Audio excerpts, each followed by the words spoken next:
Пока все это напоминает фрагменты некоего урбанистического фильма, хотя это всего-навсего персонажи нового спектакля, изображающие дезинсекторов. В гримерных появляются люди в медицинской экипировке, которые тщательно работают над своим образом. В коридоре расхаживают будущие матери с непростой судьбой. История, рассказанная Ильгизом Зайниевым, овеяна популярной мелодрамой Туфана Минуллина «Эниляр Хембебеляр» или «Колыбельная», с успехом шедшей в ряде республиканских театров.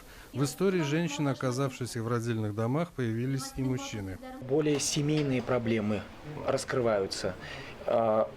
Семейная проблематика, как в этой семье рождение детей. Каждый образ раскрывается по-своему, в общем. Я все секреты не хочу раскрывать. И так вот обобщенно.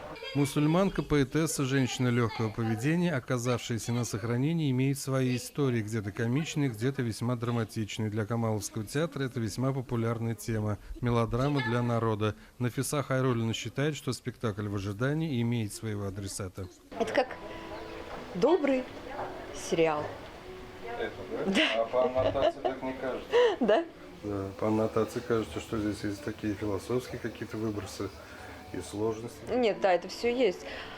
Ну, я считаю, что это будет спектакль для народа. Народ будет любить этот спектакль.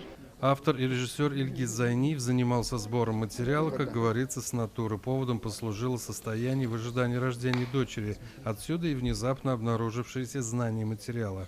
Хотелось именно в этой пьесе попробовать, чтобы не было однозначных персонажей. То есть для кого-то зло – это добро, для кого-то добро – это зло, а для него это добро. Поэтому вот такие персонажи, они и для актеров, они интересны с одной стороны, с другой стороны, как их играть. Они, получается, может быть, то, что чуть-чуть, может, непонятнее. Он какой? Вот. У нас же любят, чтобы было понятно. Вот он злой, так злой.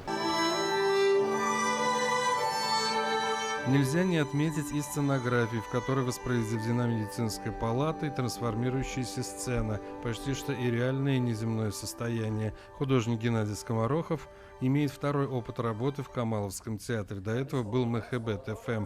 Не забудем и о музыке плодовитого композитора Эльмира Низамова, имеющего весьма оправданное состояние релакса. Однако и появление на свет будущей жизни, и предшествующим ей ситуациям простым не бывает. Дмитрий Пивоваров, Альфред Камилевский, Эфир 24.